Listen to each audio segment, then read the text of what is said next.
I woke up to the sharp scent of something strange, metallic, bitter, and out of place in the comfort of my bedroom. It clung to the air, sour and suffocating, the kind of smell that didn't belong to laundry detergent or fresh sheets. My eyes fluttered open, and for a moment I thought I was still dreaming. The lightness around my neck, the absence of weight where I had grown so used to feeling it, sent a cold shiver down my spine. My hand flew instinctively to my hair, and what I touched made my stomach drop. My once waist-length, carefully grown chestnut hair was gone, hacked off in uneven clumps, strands sticking out like broken wings. My breath hitched. No, this wasn't real. It couldn't be real.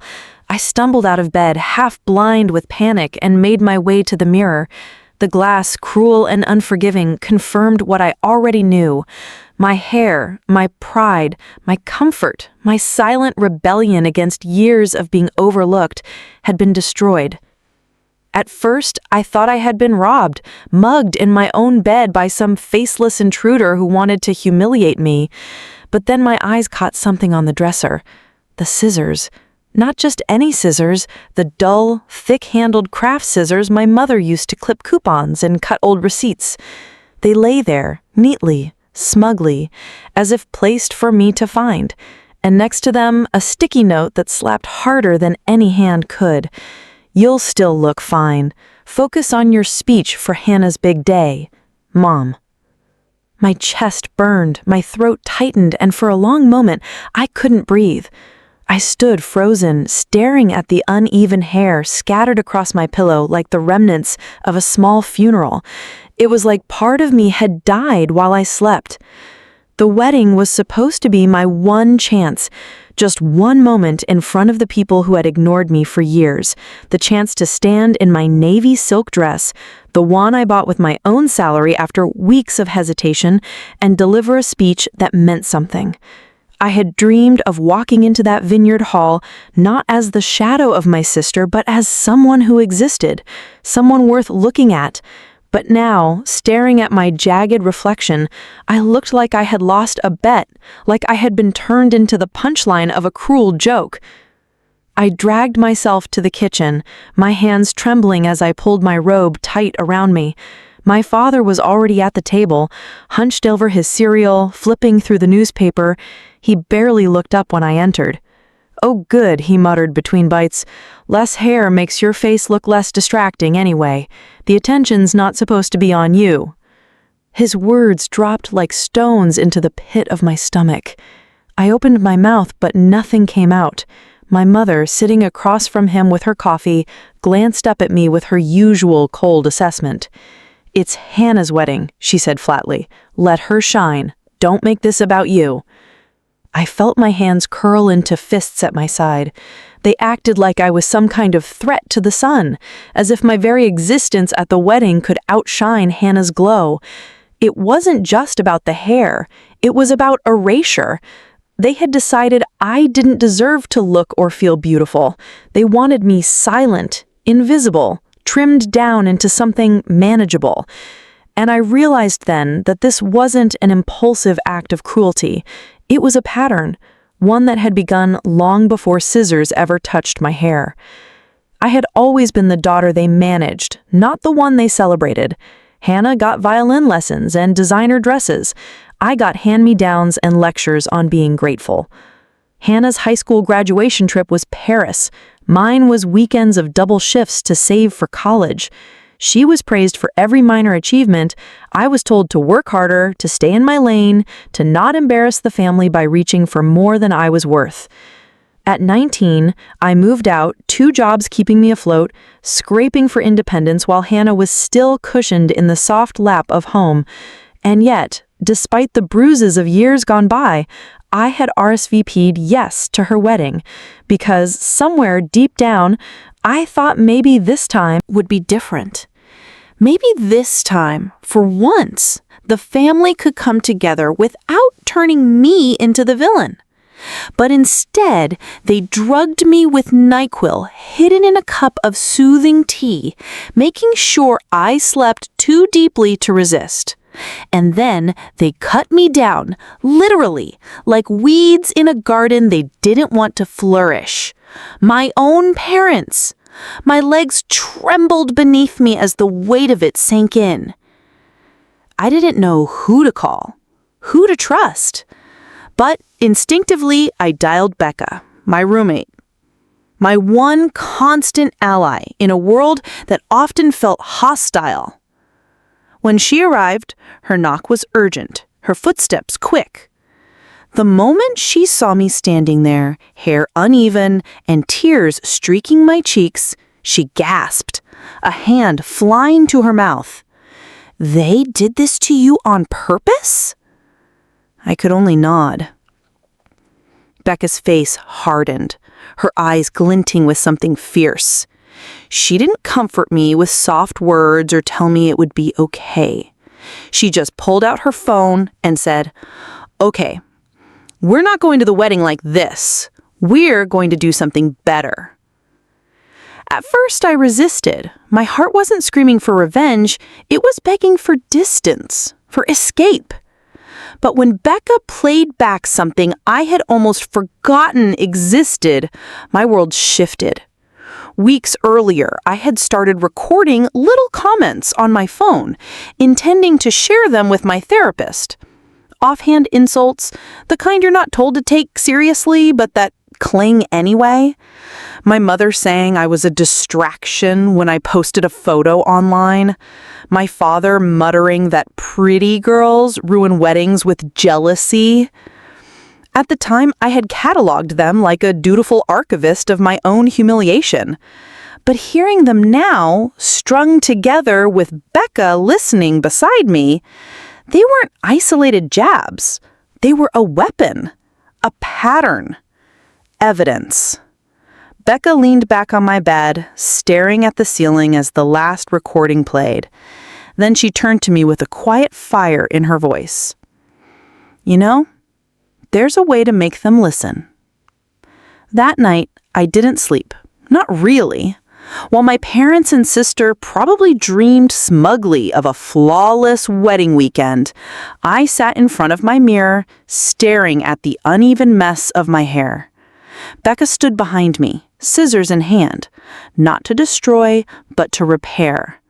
Slowly, carefully, she evened out the hacked strands, shaping them into something intentional, a sleek, edgy bob that made me look older, sharper, untouchable. When she finished, she rested her hands on my shoulders and whispered, "You look like someone who's about to expose a family." Her words weren't a prediction, they were a promise. The morning of the wedding rehearsal dawned with a strange clarity, the kind of sunlight that felt too bright, too exposing, like the universe itself wanted to witness whatever was about to happen. I hadn't planned on waking up early, but I did, restless and vibrating with a mix of dread and defiance. My newly shorn bob still felt foreign when I ran my fingers through it.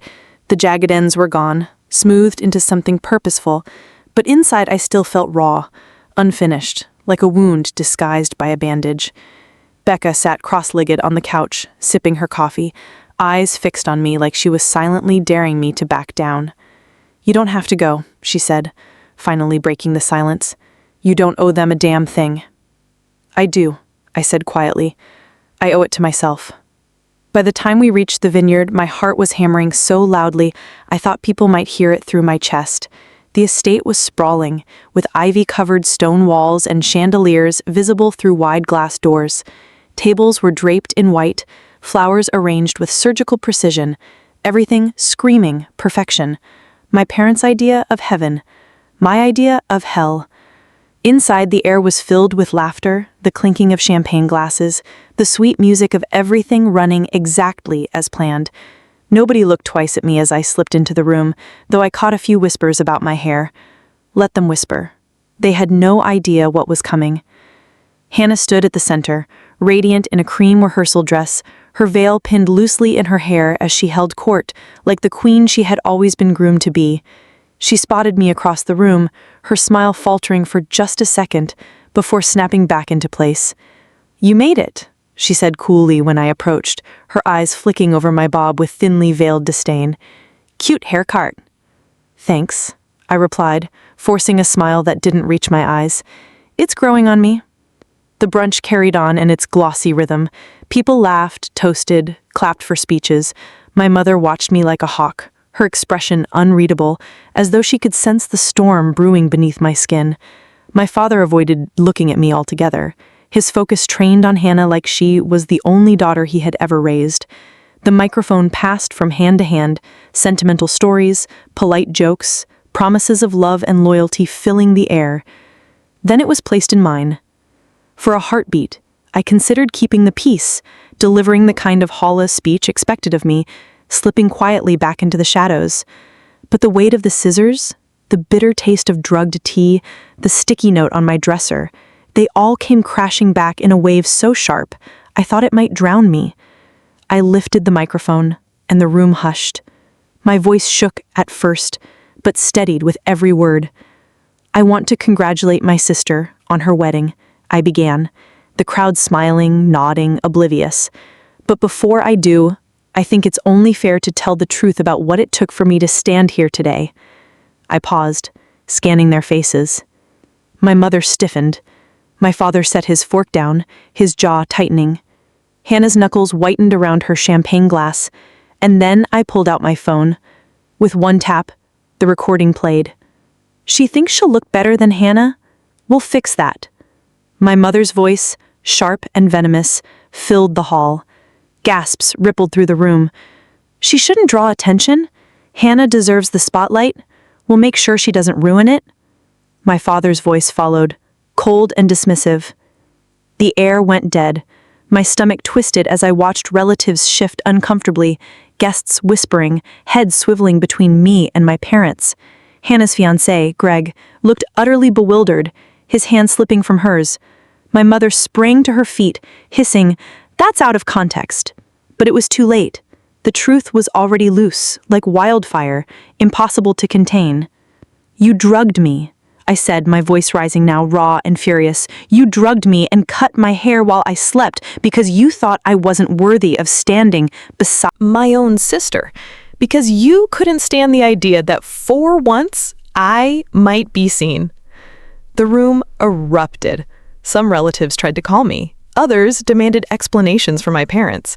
Hannah stood frozen, her face crumbling under the weight of scandal on what should have been her flawless day.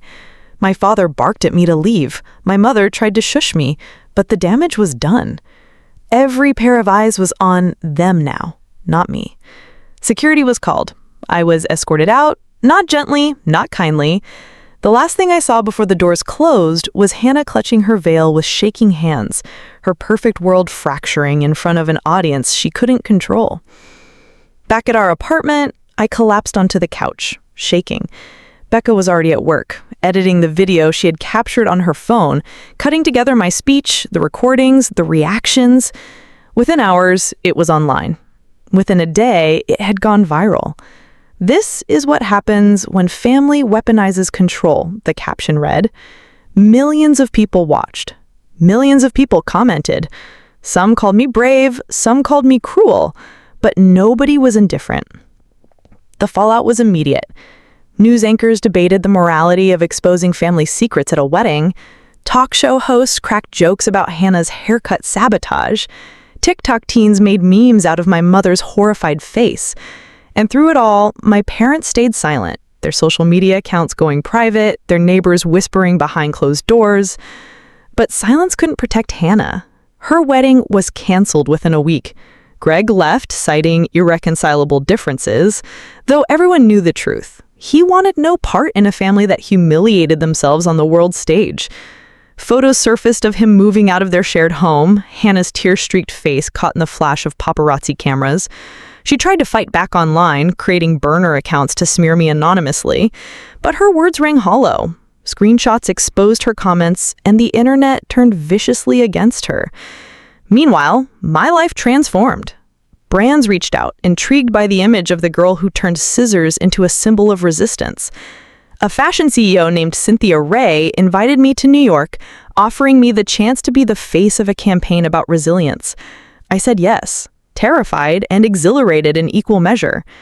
The photo shoot was surreal. Flashbulbs, stylists, racks of glittering gowns. It was everything I had once thought was reserved for Hannah. My bob was styled sharp, my makeup bold, my expression fierce. The campaign slogan read, "You can't cut power." Billboards appeared in Times Square, magazines featured me as the girl who refused to be silenced. For the first time in my life, I wasn't invisible. I was undeniable. But fame brought its own storms. Interviews forced me to relive the betrayal again and again. "Do you regret it?" journalists asked. "Do you miss your family?" And the truth was complicated. Yes, I missed the idea of family. I missed the fantasy of belonging. But I didn't miss the reality of being erased. Therapy became a lifeline. My therapist helped me untangle years of internalized blame, helped me see that what happened wasn't just about scissors and hair. It was about control, about a family who couldn't love me unless I stayed small. Still, late at night, when the lights of the city glittered outside my apartment window, I thought about Hannah, about the little girl I once played dolls with before we were cast into roles of golden child and scapegoat. I wondered if she hated me, or if some part of her understood. The answer came months later, uninvited. A box arrived at my doorstep. No return address. Inside were printed screenshots of the cruelest comments from those burner accounts. Hannah's accounts. At the bottom, a note in her handwriting. "Happy now? You ruined everything." I sank to the floor, the weight of it pressing down on me. No apology, no acknowledgement of what our parents had done. Just blame. Always blame. That was the night I decided it wasn't enough to survive. I wanted to thrive. To build something bigger than myself. With the money from the campaign and the connections I had forged, I opened a creative office downtown. On the glass doors, bold letters read, "Power cannot be cut." It wasn't just an agency, it was a refuge, a space where survivors of toxic families, silenced voices, erased daughters could come and create, tell their stories, and find strength in each other. Opening day was electric. Activists, artists, and young women filled the space, laughter and music bouncing off the walls. For once, I felt like I belonged to something real. But as the evening stretched on, I saw them, my parents, standing awkwardly at the door, my mother in oversized sunglasses, my father visibly aged, their confidence eroded. They didn't come inside. They just stood there, staring at me like strangers who had lost something they didn't know how to name. I didn't wave. I didn't smile. I turned back to the people who had chosen me, the family I had built from scratch. And in that moment, I knew. The girl they tried to cut down was gone. In her place was someone sharper, someone brighter, someone impossible to erase. The gala was unlike anything I'd ever stepped into. A cathedral of light and glass where chandeliers dripped gold and the air smelled of money, perfume, and expectation. It wasn't just an event. It was a stage, and I was about to play a role that terrified and thrilled me at once. Cameras flashed as I entered, reporters calling my name, their microphones thrust forward, their voices a cacophony. Catherine, over here. How does it feel to rise after everything you went through?" I smiled, my dress shimmering under the lights, my bob sleek and defiant, and for the first time, I didn't shrink beneath the attention. I rose into it. Becca stood at my side, loyal as ever, the steady anchor in the hurricane of noise. Inside, the ballroom buzzed with power, the city's elite swirling like galaxies in couture gowns and tuxedos. And then I saw them, my parents, standing near the back, not glowing, not powerful, but diminished, shrunken versions of the rulers of my childhood kingdom. My mother's eyes darted nervously, my father's shoulders slumped. The whispers followed them like shadows. Guests murmuring, eyes flicking, judgments passed in silken tones. Once they had been untouchable. Now they were objects of curiosity, scandal, pity. Hannah wasn't there. I wondered if she was hiding, licking her wounds, or plotting some new way to remind me that I had ruined her life. Part of me wished she had come, just so I could look her in the eye and see if there was anything left of the sister I once loved. The program began with speeches, with applause echoing through the hall, and then, unexpectedly, I was called to the stage. My name echoed across the room, bouncing off marble and crystal, and 1,000 eyes turned to me. My legs felt like water, but something steadier carried me forward. Standing at the podium, I looked out across the sea of faces. Strangers, allies, enemies, blood. And I spoke. Not of betrayal or revenge, but of survival, of how it feels to grow up unseen, how silence can suffocate more than words, how resilience isn't about pretending it didn't hurt, but about refusing to stay small. My voice didn't tremble. It filled the hall, a steady current that pulled everyone in. For a fleeting second, my gaze caught my parents. My mother's eyes glistened, though whether with shame or anger, I couldn't tell. My father looked away, and in that instant, I realized I no longer needed their recognition, their apology, their love. I wasn't speaking for them anymore. I was speaking for me, for every daughter cut down to make someone else shine, for every silenced voice that deserved to be heard. The applause was thunderous, deafening, not polite, but real, raw, alive. People rose to their feet, clapping until their palms were red, until I felt the vibrations in my bones. And as I stepped down from the stage, something inside me shifted permanently. The girl who once begged to belong was gone. I had carved a place for myself in a world that wanted me invisible, and no one could erase it.